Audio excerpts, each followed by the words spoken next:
आपलं काम फक्त निवडणूक जिंकणं नाहीये. आपलं खरं काम आहे लोकांना समजून घेणं, जेणेकरून आपण उत्तम प्रशासन देऊ शकू. आणि या मोठ्या प्रक्रियेमध्ये निवडणूक हे डेटा इंजिनिअरिंगचं पहिलं आणि सगळ्यात महत्त्वाचं पाऊल आहे. चला यावरच आज आपण सविस्तर बोलूया. तर आज आपण काय काय बघणार आहोत? आपण सुरुवात करणार आहोत बसमतच्या मातीपासून. मग 2024च्या निकालांचे आकडे काय सांगतात ते समजून घेऊ. ही जागा स्विंग सीट का आहे ह्याचं विश्लेषण करू. लोकांच्या खऱ्या समस्या काय आहेत आणि त्यावर मात करून लोकाभिमुख नेतृत्वाची ब्ल्यूप्रिंट काय असू शकते, इथपासून ते विजयाच्या ठोस मार्गापर्यंत आपण प्रत्येक पैलूवर नजर टाकणार आहोत. कोणत्याही राजकीय विश्लेषणाची सुरुवात ही आकड्यांपासून नाही, तर तिथल्या मातीतून, तिथल्या माणसांपासून झाली पाहिजे. कारण प्रत्येक मत हे केवळ एक आकडा नसतो, ती एक कहाणी असते, एक अपेक्षा असते. बसमत महाराष्ट्राच्या मराठवाड्यातला हिंगोली जिल्ह्यातील एक महत्त्वाचा मतदारसंघ. ही भूमी मुळात शेतकऱ्यांची आहे, पण आज इथला शेतकरी मोठ्या तणावात जगतोय. असं वाटतं की इथली जमीन आणि इथली माणसं दोघेही एका मोठ्या संघर्षातून जात आहेत. इथलं वास्तव खरं तर फक्त 3 शब्दांत मांडता येतं: कर्ज, दुष्काळ आणि व्यथा.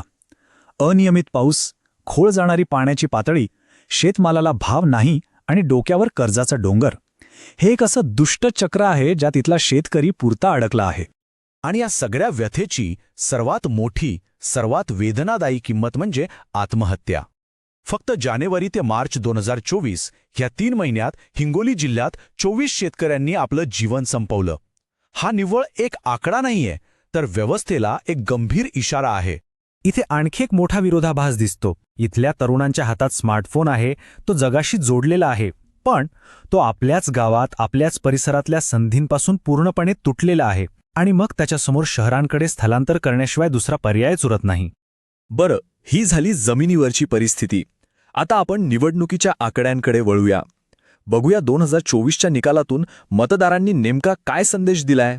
बसमतमध्ये अंदाजे 3,35,000 मतदार आहेत आणि मतदान किती झालं? तब्बल 72.20%. हे खूप महत्वाचं आहे. याचा अर्थ स्पष्ट आहे की इथला मतदार जागरूक आहे. तो व्यवस्थेला जाब विचारण्यासाठी किंवा बदलासाठी मतदान करायला बाहेर पडतोय. इतकं मतदान म्हणजे काहीतरी निश्चितपणे बदलतंय. निकालांवर नजर टाकली तर राष्ट्रवादी काँग्रेसच्या उमेदवाराला 1,07,000पेक्षा जास्त मतं मिळाली. तर त्यांच्या प्रतिस्पर्धी उमेदवाराला, जे काँग्रेस किंवा राष्ट्रवादीच्या शरद पवार गटाचे होते, त्यांना 78,000वर समाधान मानावं लागलं. मतांमधली ही विभागणी पक्षातील फुटीचा थेट परिणाम दाखवते. म्हणजे विजयाचं अंतर होतं 29,588 मतांचं. टक्केवारीत बोलायचं झालं तर 12.21%. आता हे अंतर मोठं वाटू शकतं, पण ते इतकंही मोठं नाही की भरून काढता येणार नाही. योग्य रणनीती असेल तर हे चित्र नक्कीच बदलू शकतं. आता बसमतच्या राजकीय स्वभावाकडे येऊया. ही एक स्विंग सीट आहे. सोप्या भाषेत सांगायचं तर ही जागा कोणाच्या मालकीची नाही, कोणाची मक्तेदारी नाही. इथले मतदार प्रत्येक निवडणुकीत उमेदवाराचं आणि पक्षाचं काम बघतात आणि मगच मत देतात. निष्ठा गृहीत धरून चालत नाही, ती प्रत्येक वेळी नव्याने जिंकावी लागते. आघाडीच्या आत डोकावून पाहिलं तर काही गोष्टी स्पष्ट दिसतात. राष्ट्रवादी काँग्रेसचा मजबूत स्थानिक कॅडर ही एक मोठी ताकद आहे. सोबतच साळुंखे यांचा स्वतःचा एक वैयक्तिक मतांचा आधार आहे. पण दुसरीकडे कमकुवत बाजू म्हणजे काँग्रेसचं स्थानिक संघटन तितकंसं सक्रिय नाहीये. राष्ट्रवादीतल्या फुटीमुळे मतदारांमध्ये गोंधळ आहे आणि विकासाच्या मुद्द्यावर लोकांमध्ये नाराजी आहे. आता बाहेरचे घटक बघूया.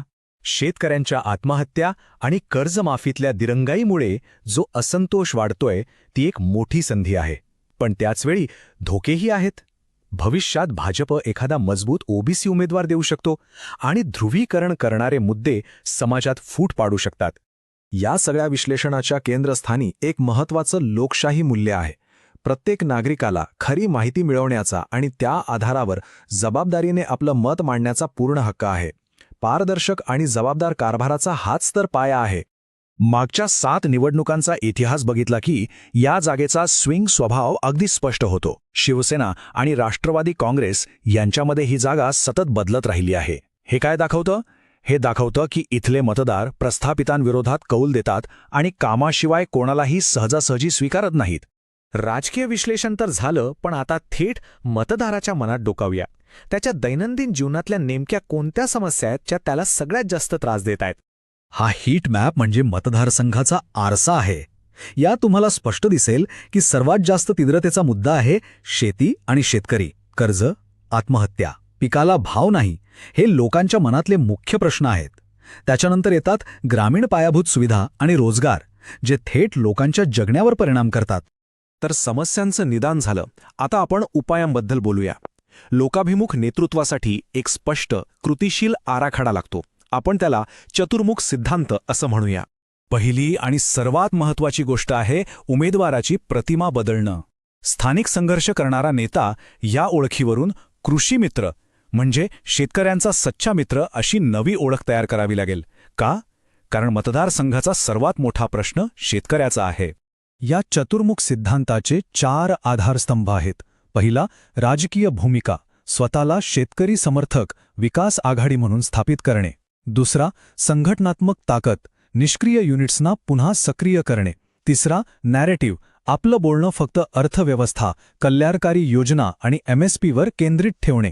आणि चौथा, संसाधने, सरकारी निधीचा वापर करून लोकांना दिसतील अशी कामं करणे. ठीक आहे, रणनीती तर ठरली, पण आता तिला जमिनीवर कसा उतरवायचं? त्यासाठी हवी एक 90 दिवसांची, वेळेवर आधारित अचूक कृती योजना. या 90 दिवसांना आपण 3 टप्प्यां विभागूया. पहिले 30 दिवस गावगाव अभियानातून लोकांमध्ये पुन्हा दिसायला लागा. मधले 30 दिवस एकत्र सभा आणि कृषी मेळावे घेऊन आघाडीची एकजूट दाखवा. आणि शेवटचे 30 दिवस अगदी अचूक लक्ष साधून प्रत्येक मतदारापर्यंत पोहोचा आणि त्याला मतदानासाठी बाहेर काढा. आता आपण डिजिटल प्रचाराबद्दल बोलणार आहोत, पण त्याआधी एक गोष्ट लक्षात ठेवणं खूप महत्त्वाचं आहे. प्रत्येक व्यक्तीची गोपनीयता सर्वोच्च आहे.